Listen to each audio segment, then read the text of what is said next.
Well, looking back a little bit first, when you watch and the Clemson tape, what kind of stands out about you? What did you see out of your offense? Missed opportunities. There's a lot of things that we did well. We ran the football consistently, and we had missed opportunities in the red. We had a critical turnover, started the ball on our own 1 yard line, pushed it all the way out to the 50. We were rolling. I thought the defense was gassed, and we turned the ball back to them, which I thought was definitely a game-changing event. And then obviously our red area efficiency was not good. We were 3 for 3 with 3 field goals, and should have walked away with 2 touchdowns. Is that frustrating and encouraging at the same time? Very much so. There was a lot of good that came out of the game besides us not obviously winning. The kids played hard. We were able to run the football, which we wanted to do. We were able to run the ball underneath center along with our shotgun. And we just need to make more plays.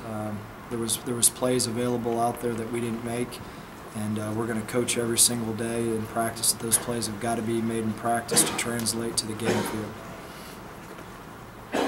How big of an emphasis is it to find other young receivers stepping up, but also Kyle Loeffler? Absolutely. It's a combination of, it's not one person when you miss an opportunity. It could be a missed block, it could be a missed idea, it could be a quarterback overshooting receiver's depth. But those things have got to change. When you get into these big games that we're about ready to enter into, the game normally comes down to 3 or 4 plays. And when those 3 or 4 plays arrive, you got to make them. What did you see out of Kyle, not only his play, but demeanor, kind of the way he handled things? You know what, I was very encouraged by that. First time being in there, I was very nervous at the beginning, and then as the game progressed, we thought that he settled in quite well. He made a lot of mistakes, but did a lot of good things also. And our goal next week is just to keep eliminating mistakes and continue the developmental process. Avery Young seemed to have a good game for a guy who played his first game. For the first time being in there, being 18 years old, he did a good job for the first time being in there. On the touchdown pass to Emory Blake, he made a game-saving block. It was ridiculous. He made an unbelievable block. A guy came free. He peeled back and he made the play. We talk about the great pass, the great route by Emory, but the right tackle made the play. Is that fun for him as a young kid when you point that out on film? It was great. Very encouraging. Builds confidence. There was a lot that we were able to build on in this game in terms of Trey Mason running the ball for over 100 yards, Emory Blake catching the ball for over 100 yards. There was some encouragement. There was some confidence built by we can run the ball. But we got to continue to eliminate these mistakes and make our plays when plays present themselves. Did Trey earn more carries, do you think? Excuse me? Did Trey earn getting the ball more times in a game than he did? Did he earn in that game from his performance? More carries now going forward. Sure, absolutely. When you produce, you absolutely have the ability to get the ball in your hand. Going back to Avery, for a true freshman straight out of his prime, that's playing in an environment like that against a team like that, obviously a tall order. Did you tell him anything before the game to kind of keep him calm? What was your message to him? Just play within yourself. He didn't have to win the game. There was 10 other guys around him, and we said the same thing to the quarterback. The quarterback did not have to win the game. It's a team game, and we rallied around. We did some things to help him, and we'll continue to do things to help him.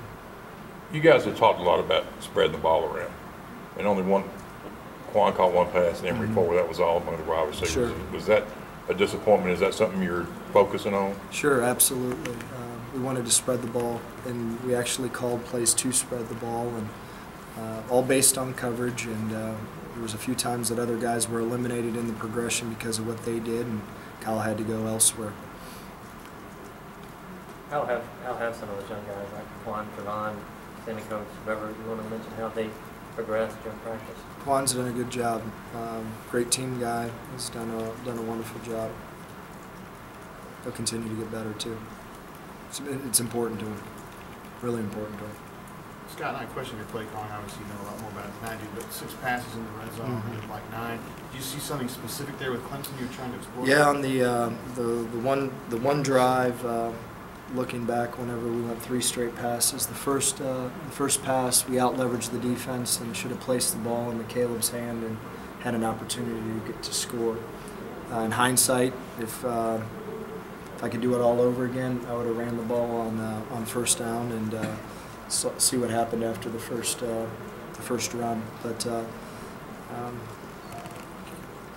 in hindsight, you can look at a lot of things, and if the ball was completed in McCaleb, we're not talking about that, but it wasn't. So to answer your question, I would have liked to run it, looking back in hindsight on first down. How was Jay tonight at practice? I know it's going to be tough for him. Very much so.